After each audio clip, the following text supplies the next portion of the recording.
Hi, it's Taryn here. I'm here with my dad, and travel has been a part of my life for a very, very long time. And one of the reasons is my parents introduced me to travel at a young age. My first travel memory was going across the U.S. with my family, my dad, mom, siblings, and cousin. And I just wanted to retrace my travel history and talk to my dad a little bit about some things that he went through growing up and observed. And so the first thing I wanted to ask you is, what were some of your memories of living in Mississippi? You were born there and you lived there for about 5 or 6 years, but what do you recall from living in Mississippi? Some of my first memories in Mississippi was going to a school that was one school in which all grades were taught in one school. One room. One room. Yeah, one room schoolhouse that taught first grade through eighth grade. And I can't remember many details about the school, but I do know that that's how it was set up and everything. And so that one teacher was teaching, it was one teacher, right? One teacher taught all the grades. And were there any books? Oh, there were books, See Dick Run, See Jane Run, and Run Dick Run, books like that, okay. those type of books. Okay. Yeah. And so another thing that you told me was also that you moved to Memphis 5 or 6 years old. Moved to Memphis, I was about 6. And then one time your family took a trip back down to Mississippi to visit some relatives. Yeah, true. And there was an incident that happened when you did that. Yes, on our way back.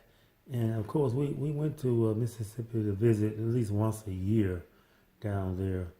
And my dad visited his dad and his uncle and aunt. And my mom visited her sister and relatives down there in the Oakland and the Enid area in Mississippi. And on a particular time when we were going down to Mississippi, we passed through Pope, Mississippi, I believe. I think it was Pope was a little town. And my dad stopped to get some gas. And as he had stopped to go in and pay for the gas, a gentleman came out of the station, the gas station, and he got in a milk truck, one of those milk trucks with the big bed on the back, kind of a medium short wheelbase, and he started bagging up, and he kept bagging up, and he kept bagging up, and he bagged his truck up into my dad's car and bent it up. He bent the bumper and the fender, and he got out of the car and came around and said that when did y'all park here, because you weren't there when I started bagging up. And so my mom said that yes, we were here.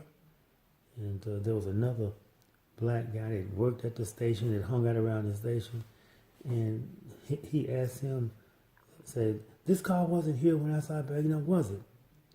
And he said, "No, sir, it wasn't there when you started bagging up." So he get black folk to lie for him, but they just did it on purpose to really to hurt my dad. And because he had a nice car. He had a nice car. Really nice. Yeah, he had a really nice car. They did it because they can get away with it. Right. I mean, we had done nothing. Nobody had done anything to cause him to do it, but he did it because he could get away with it. Because he could. Because he could. And so that's what life was like traveling in the 1950s, right? 50s, yeah. That's what traveling was like for my dad's generation in the South in the 1950s. So this is a first-hand account of travel. And so I just wanted to touch on that. This is kind of like a part one, talking about things that are related to travel between myself and my dad, some of my earliest stories that I've heard. So I'm going to have a part two, And we'll see you then.